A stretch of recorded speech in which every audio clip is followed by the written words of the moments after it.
Hello students, welcome to ITI electrician academy Sultanpur. ITI electrician academy Sultanpur के online portal पर आप सबका हार्दिक स्वागत है। जैसा कि आप सबको पता है, इस समय हम लोग डीसी जनरेटर चैप्टर को पढ़ रहे हैं। पिछली क्लासेज में हम लोगों ने आर्मेचर रिएक्शन को पढ़ा था।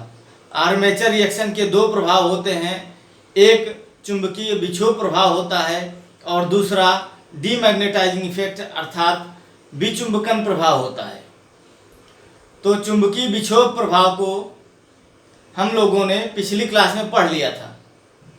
चुंबकीय विक्षोभ प्रभाव क्या होता है, चुंबकीय विक्षोभ प्रभाव से क्या नुकसान है और उसका निवारण क्या है, यह सब बातें पढ़ ली थी। साथ ही साथ पिछली क्लास में विचुंबकन प्रभाव अर्थात डीमैग्नेटाइजिंग इफेक्ट को भी पढ़ लिया था। आज की क्लास में हम लोग रेमेडी ऑफ डीमैग्नेटाइजिंग इफेक्ट पढ़ेंगे। रेमेडी मतलब उपचार यानी कि निवारण। डीमैग्नेटाइजिंग इफेक्ट का क्या निवारण है, इसको आज की क्लास में हम लोग पढ़ेंगे। साथ ही साथ समय बचा तो कम्यूटेशन को पढ़ा जाएगा। तो चलिए शुरू करते हैं हम लोग। Remedy of demagnetising effect.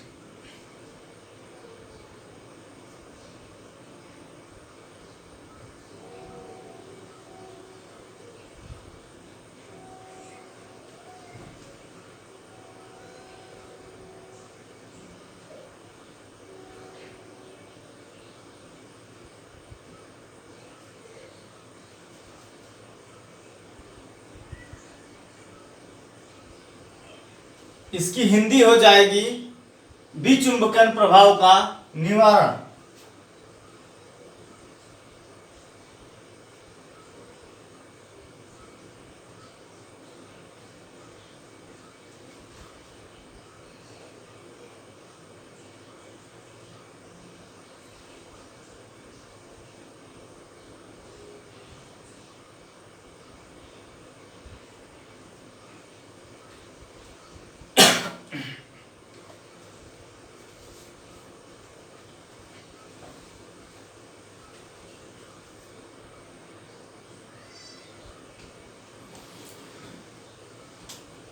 विचुंबकन प्रभाव का निवारण पढ़ने के पहले थोड़ा सा रिव्यू कर लेते हैं। पिछली क्लास में जो हमने पढ़ा था उसी को थोड़ा सा रिव्यू कर लेते हैं। जैसे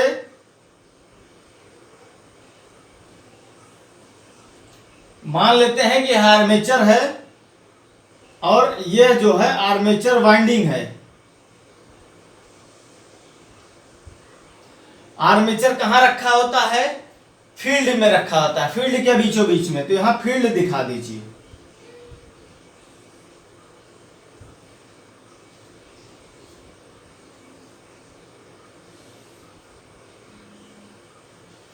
ये फील्ड दिखा दिया हमने। इसको एन पोल मान लेते हैं और इसको एस पोल मान लेते हैं। जब आर्मेचर से कोई लोड नहीं जुड़ा होता है उस कंडीशन में जो हमारा फील्ड है इसके जो फ्लक्स हैं वह यूनिफॉर्म रूप से फैले होते हैं। यूनिफॉर्म का मतलब एक समान रूप से फैले होते हैं, अर्थात इस तरह से एकदम ऐसे सीधी रेखा में फ्लक्स फैले होंगे। नॉर्थ पोल से फ्लक्स चलेंगे, साउथ पोल की तरफ चले जाएंगे, ऐसे सीधे सीधे, डिस्टरबेंस नहीं होगा। लेकिन जब हम लोड लगा देंगे, तब लोड लगाएंगे तो आर्मेचर में विद्युत धारा बहने लगेगी। अब आर्मेचर में जब विद्युत धारा बहने लगेगी तो आर्मेचर में क्या है? आर्मेचर में भी बाइंडिंग ही की गई है और किसी कोर के ऊपर बाइंडिंग की गई है। और आपको पता है कि जब किसी कोर के ऊपर बाइंडिंग की जाती है और उस वाइंडिंग में से अर्थात उस कॉइल में से विद्युत धारा का प्रवाह होता है तो वह कॉइल अपना एक चुंबकीय क्षेत्र बना लेती है। जब हमने लोड से जोड़ दिया आर्मेचर को, तब आर्मेचर भी अपना एक चुंबकीय क्षेत्र बना लेगा। अब आपको यह बात पता होगी कि एक म्यान में दो तलवार नहीं रह सकती हैं, एक म्यान में दो तलवार नहीं रह सकती हैं, अर्थात एक ही बॉडी के अंदर में दो चुंबकीय क्षेत्र नहीं हो सकते हैं। अगर हम मान लें कि ये जनरेटर की बॉडी है ऐसे इस तरह से, उस बॉडी के अंदर में ये फील्ड पोल है और बीच में आर्मेचर है, तो फील्ड पोल के फ्लक्स को आर्मेचर काटता है, फील्ड पोल के फ्लक्स को आर्मेचर काटता है।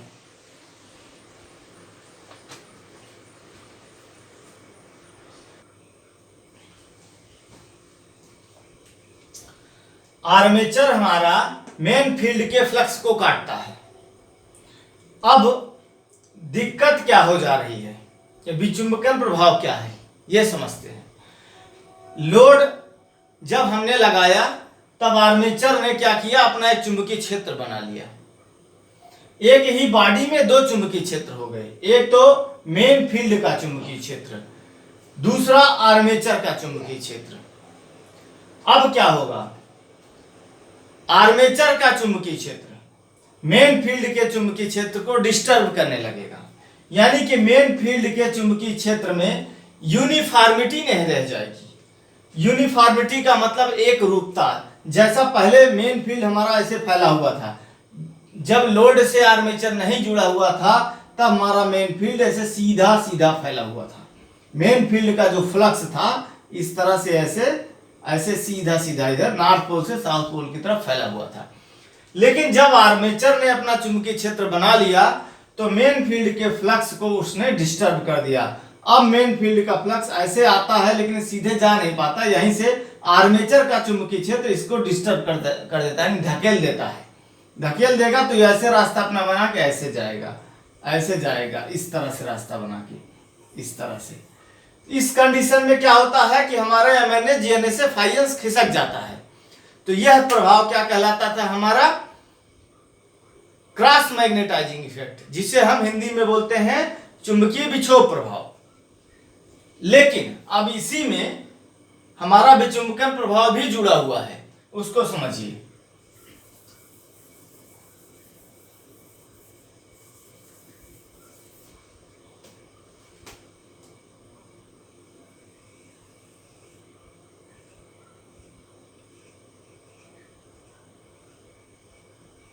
यह हो गया आर्मेचर और यह हो गया हमारा मेन फील्ड।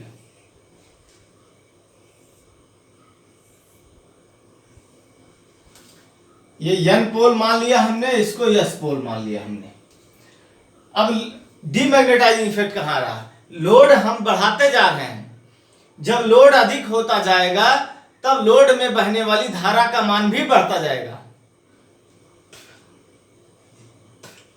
लोड में बहने वाली धारा का मान भी अगर बढ़ता जाएगा तो आर्मेचर में भी बहने वाली धारा का मान बढ़ता जाएगा। यदि आर्मेचर में बहने वाली धारा का मान बढ़ता जाएगा तो आर्मेचर द्वारा स्थापित चुंबकीय क्षेत्र का मान भी बढ़ता जाएगा। अर्थात अधिक लोड पर आर्मेचर का चुंबकीय क्षेत्र अधिक हो जाता है और वह मेन फील्ड को बहुत अधिक डिस्टर्ब कर देता है, अर्थात मेन फील्ड को कमजोर कर देता है। कैसे डिस्टर्ब करता है, अब फिगर देखिए। मेन फील्ड का फ्लक्स यहां तक पहुंचा, लेकिन आर्मेचर का चुंबकीय क्षेत्र इस समय बहुत शक्तिशाली है, लोड ज्यादा लगा हुआ है। तो उसने क्या किया, मेन फील्ड के फ्लक्स को इस तरह से यहीं से ऐसे मोड़ दिया, हवा में कर दिया, यस की तरफ पहुंचने ही नहीं दिया। ऐसे हवा में मोड़ दिया, यस पोल की तरफ नहीं पहुंचने दिया। इस तरह से आया, ऐसे चला गया, ऐसे चला गया फ्लक्स, ऐसे नॉर्थ से साउथ की तरफ ये फ्लक्स ऐसे फैल गया। इस कंडीशन में क्या होता है कि जो मेन फील्ड होता है यह कमजोर हो जाता है। कमजोर होने से तात्पर्य मेन फील्ड का फ्लक्स कम हो जाता है और आर्मेचर किसके फ्लक्स को काटता है, मेन फील्ड के फ्लक्स को ही काटता है।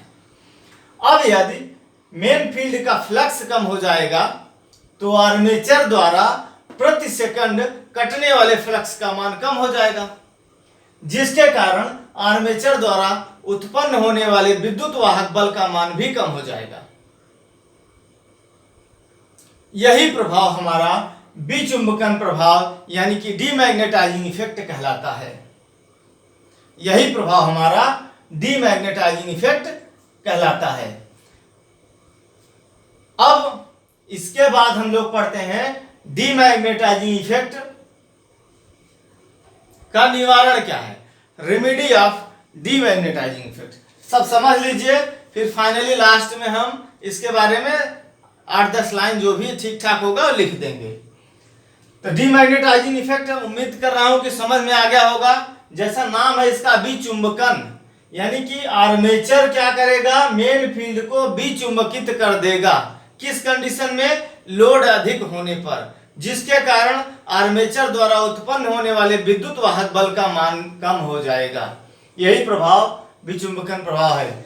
अब यह प्रभाव तो है, एक दोष है, इसका कुछ निवारण भी बनाया गया होगा। तो अब इसका निवारण पढ़ते हैं।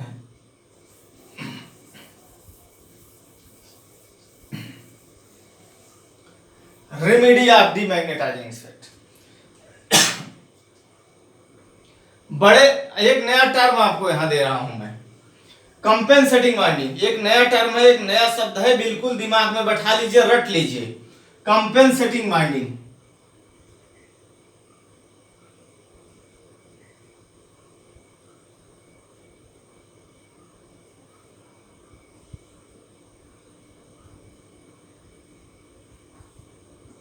कौन सी वाइंडिंग, कंपेंसेटिंग वाइंडिंग। अब इसमें 3-4 क्वेश्चन आते हैं इससे।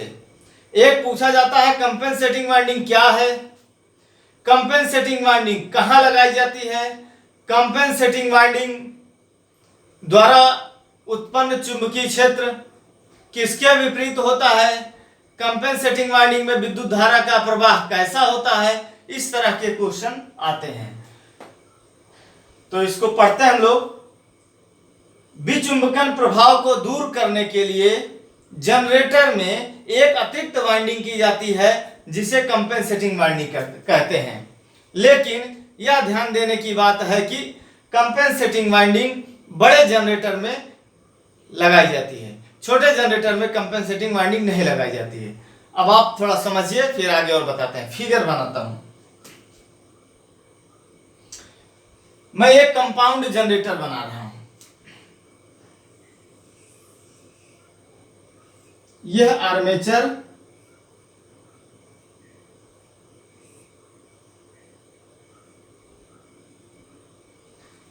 यह आर्मेचर हो गया और यहां पर एक वाइंडिंग कर दी जाएगी, इसे बोलेंगे कंपेंसेटिंग वाइंडिंग, और एक वाइंडिंग और कर दी जाएगी जिसे हम बोलेंगे सीरीज फील्ड वाइंडिंग। ये हमारे टर्मिनल पॉइंट होंगे। अगर पिछली क्लासेस को आप अच्छे से पढ़े हैं तो बहुत ही अच्छा आपको समझ में आएगा। यहां से लोड को सप्लाई दे दी जाएगी,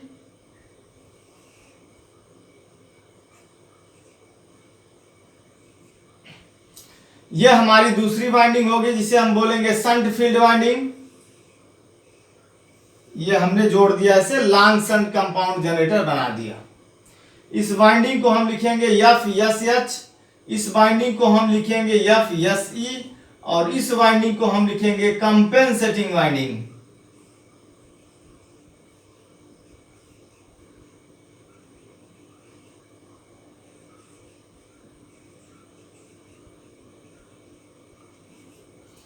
ये हो गया पूरी बात। अब यहां पर 1-2 सवालों का आंसर आपको मिल जाएगा। कंपेंसेटिंग वाइंडिंग कहां लगाई गई है, ध्यान से देखिए फिगर को। कंपेंसेटिंग वाइंडिंग आर्मेचर और सीरीज फील्ड दोनों के श्रेणी क्रम में लगाई गई है। तो सबसे पहला सवाल का आंसर मिल गया। कंपेंसेटिंग वाइंडिंग कहां लगाई जाती है, कंपेंसेटिंग वाइंडिंग आर्मेचर और सीरीज फील्ड के श्रेणी क्रम में जोड़ी जाती है। एक बात और इसमें आती है, कंपेंसेटिंग वाइंडिंग स्थापित कहां की जाती है। तो कंपेंसेटिंग वाइंडिंग फील्ड पोल के ऊपर ही लपेटी जाती है। जैसे जनरेटर में हम लोग बात करते हैं, इस तरह से जनरेटर होता है, यहां पर फील्ड पोल होते हैं, इन फील्ड पोल के ऊपर वाइंडिंग की जाती है इस तरह से। तो आपको बता दूं कि सबसे पहले फील्ड के ऊपर शंट फील्ड वाइंडिंग लपेटी जाती है, उसके ऊपर इंसुलेशन क्लॉथ लपेटा जाता है, यानी कि अचालक कपड़ा कोई या अचालक आवरण लपेट दिया जाता है। फिर उसके ऊपर सीरीज फील्ड वाइंडिंग लपेटी जाती है। सीरीज फील्ड वाइंडिंग लपेटने के बाद फील्ड पोल के ऊपर फिर जो है एक अचालक आवरण यानी कि कोई अचालक कपड़ा लपेट दिया जाता है। फिर इसके ऊपर एक वाइंडिंग लपेटी जाती है जिसे हम कंपेंसेटिंग वाइंडिंग कहते हैं। कंपेंसेटिंग, अब आपके एक दो सवालों का आंसर हो गया। कंपेंसेटिंग वाइंडिंग फील्ड पोल के ऊपर लपेटी जाती है। दूसरा, कंपेंसेटिंग वाइंडिंग आर्मेचर और सीरीज फील्ड दोनों के श्रेणी क्रम में रहती है।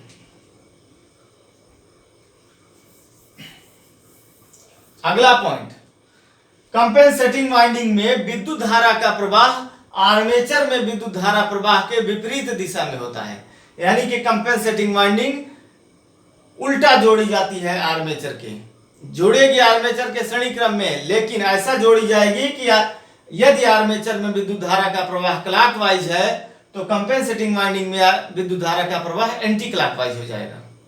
जैसे कि एंटी क्लॉकवाइज करने के लिए क्या करेंगे, जैसे सपोज दैट यह एक कॉइल ऐसे ऐसे ऐसे ऐसे लपेटी गई है, इधर से धारा आ रही है, ऐसे ऐसे बह रही है, तो क्या क्लॉकवाइज हो गया। तो मैं क्या करूंगा, मुझे एंटी क्लॉकवाइज जोड़ना है, इधर का सिरा घुमा के इधर जोड़ दूंगा, इधर वाला सिरा इधर जोड़ दूंगा, तो क्या हो जाएगा, इस कॉइल में धारा का प्रवाह एंटी क्लॉकवाइज हो जाएगा। ठीक, तो आर्मेचर में विद्युत धारा का प्रवाह और कंपेंसेटिंग वाइंडिंग में विद्युत धारा का प्रवाह दोनों अपोजिट होगा, जिसके कारण आर्मेचर का चुंबकीय क्षेत्र और कंपेंसेटिंग वाइंडिंग का चुंबकीय क्षेत्र अलग अलग स्वभाव का बनेगा। अब कंपेंसेटिंग वाइंडिंग आपको समझ में भी आ रहा होगा कर क्या रही है।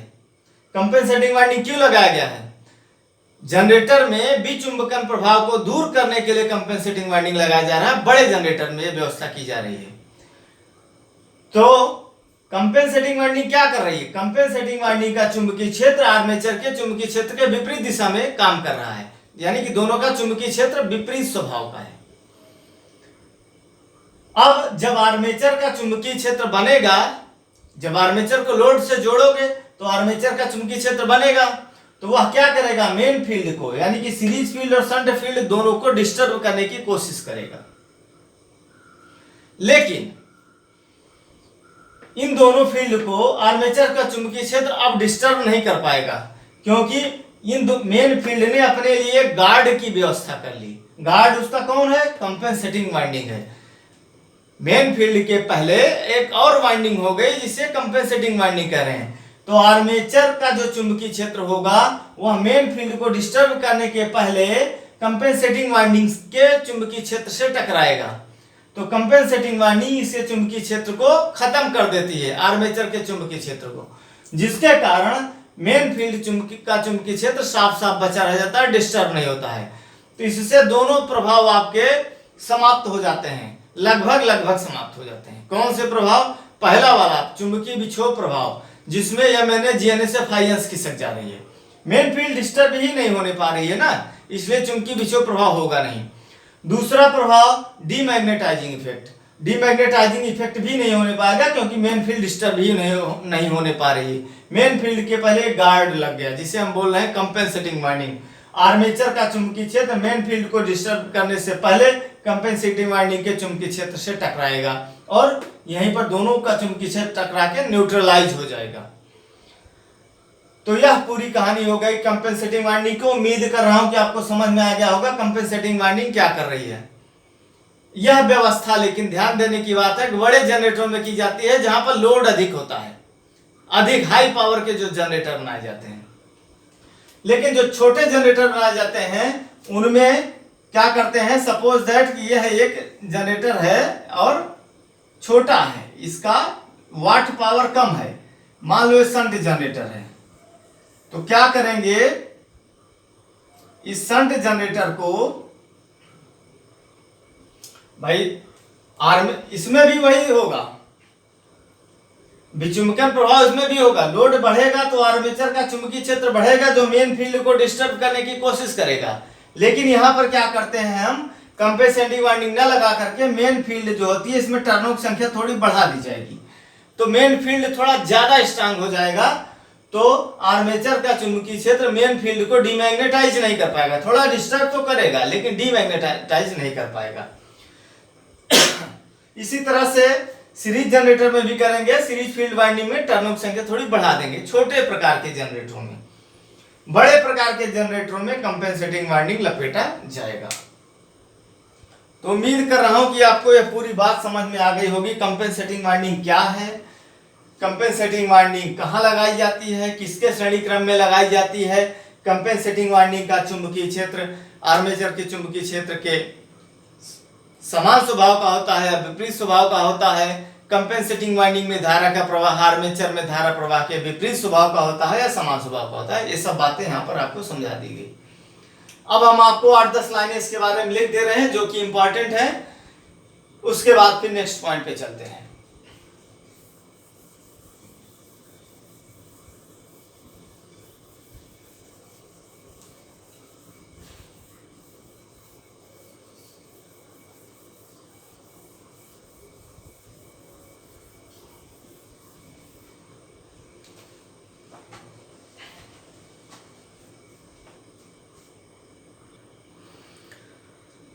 तो यह देखिए, हमने आप लोगों के सामने स्क्रीन पर विचुंबकन प्रभाव का निवारण और कंपेंसेटिंग वाइंडिंग दोनों के बारे में लिख दिया है। इसका आप स्क्रीनशॉट ले लीजिए और फिगर को पिछले चित्र में मैंने समझा दिया था, तो यहाँ पर और कोई अतिरिक्त फिगर नहीं बना रहा हूँ। इसका स्क्रीनशॉट ले लीजिए जल्दी से। फिर इसके बाद जो है हम लोग कम्यूटेशन को शुरू करते हैं। लीजिए स्क्रीनशॉट लीजिए जल्दी से।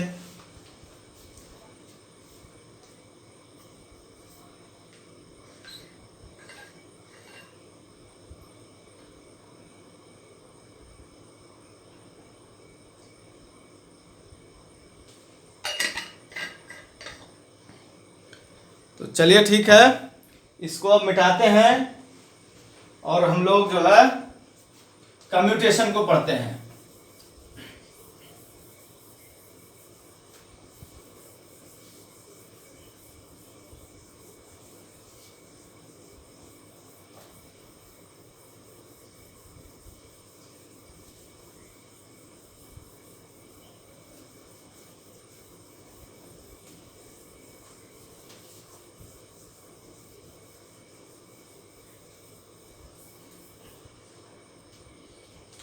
कम्यूटेशन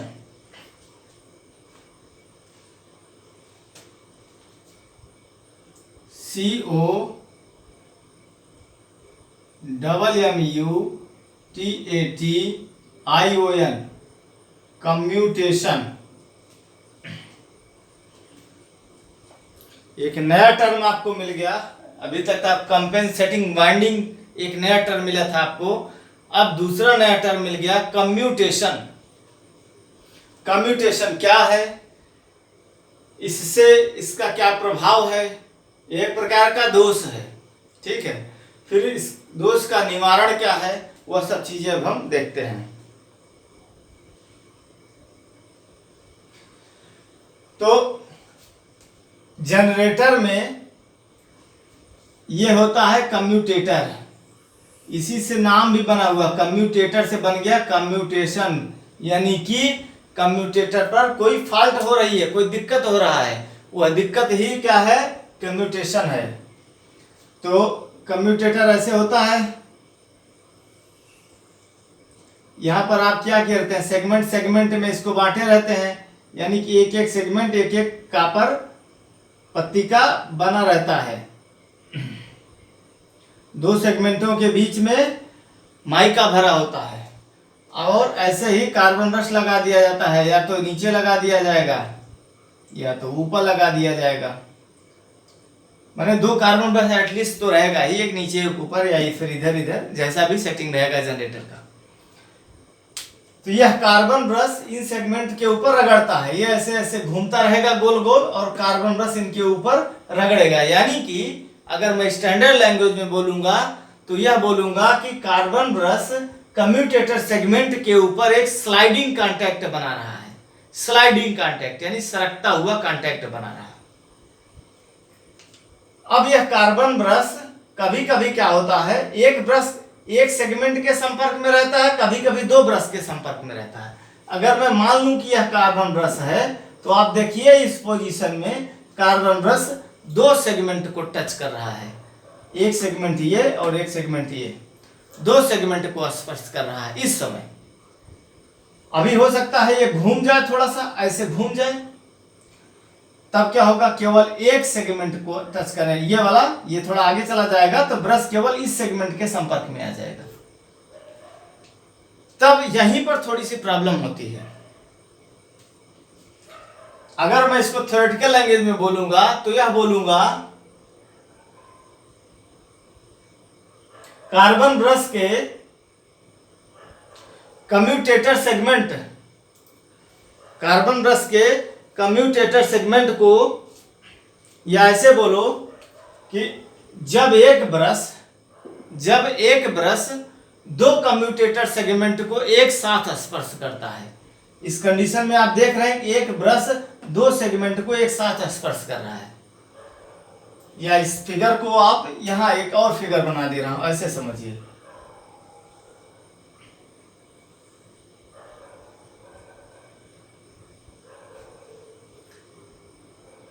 इसको थोड़ा सा बड़ा कर देते हैं।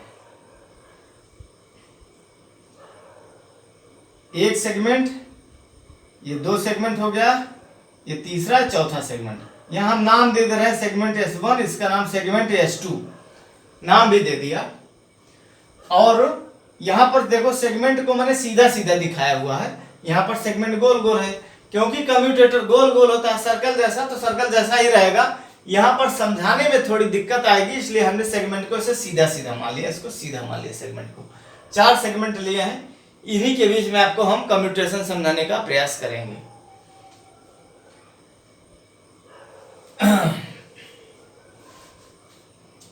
तो कार्बन ब्रश जो है लगा दीजिए यहां पे, कार्बन ब्रश यहां लगा लीजिए, या अभी आपको समझाने के लिए, थोड़ा समझाने के लिए ऐसे लगा देते हैं। कार्बन ब्रश यहां पर लगा हुआ है, मान लिया ऐसे। यह एक फिगर हो गया, यहां पर हम नाम दे देते हैं, यह है ब्रश, इसका नाम दे दिया Q, ब्रश Q।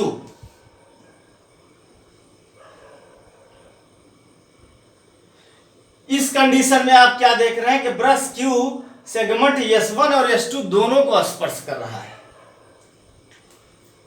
ठीक है, इसके पहले का एक फिगर और बना लेते हैं।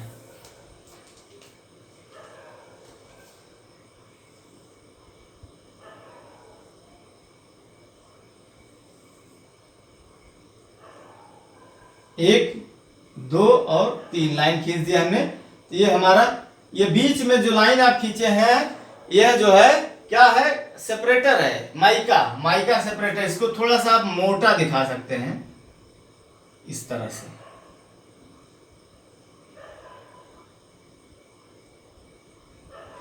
यहां पर भी थोड़ा सा मोटा दिखा दीजिए।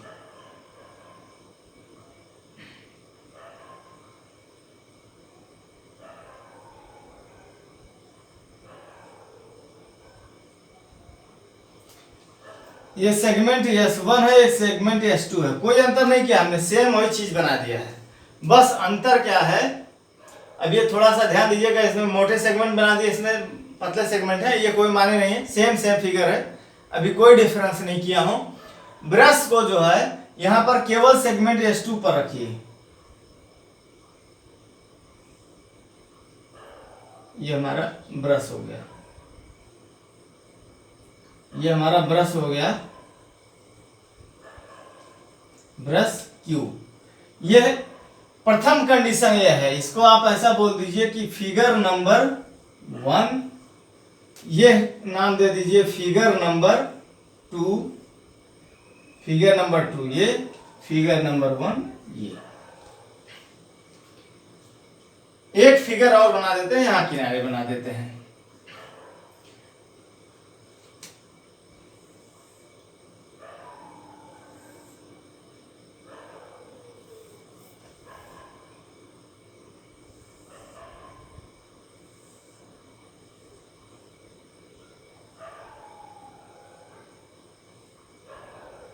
ये ठीक है।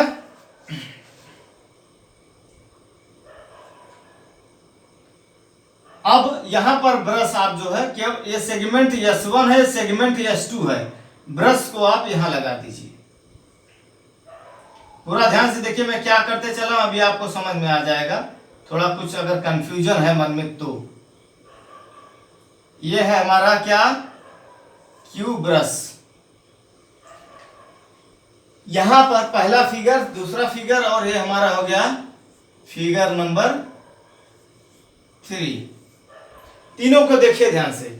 ये कम्यूटेटर सेगमेंट है जो कि सर्कल में होना चाहिए था, लेकिन हमने सीधे बनाया है क्योंकि सीधे समझाने में आसान रहेगा। पहली कंडीशन में ब्रश मेरा केवल S2 के संपर्क में है, सेगमेंट S2 के संपर्क में है। दूसरी कंडीशन में ब्रश हमारा S1 S2 दोनों के कांटेक्ट में है, क्योंकि क्या होगा, हमने मान लिया कि इसका डायरेक्शन ऑफ रोटेशन ऐसा है, माने क्लॉकवाइज जैसे हमारा कम्यूटेटर घूम रहा है, ऐसे क्लॉकवाइज हमारा कम्यूटेटर घूम रहा है, ये भी ऐसे। यहां नहीं बनाइए इसको एरो, नहीं तो अभी और कॉइल बनानी है ना तो दिक्कत हो जाएगा। आप कुल मिला के डायरेक्शन यहाँ कहीं दे रहे हैं, वैसे इस डायरेक्शन में घूम रहा है, ऐसे यहाँ कहीं दिखा दे रहे हैं हम आपको, ऐसे चलिए ऐसे कि इस डायरेक्शन में ऐसे घूम रहा है। इसमें भी जगह कम पड़ जाएगी, ऐसे मान लीजिए इस डायरेक्शन में घूम रहा है, क्लॉकवाइज घूम रहा है। तो क्लॉकवाइज घूमने का मतलब क्या हुआ कि ये आगे बढ़ेगा और ब्रश तो यहीं रहेगा, ब्रश कभी घूमता नहीं है, ब्रश जो है अपनी जगह पर स्थिर रहते हुए एक स्लाइडिंग कांटेक्ट बनाता है।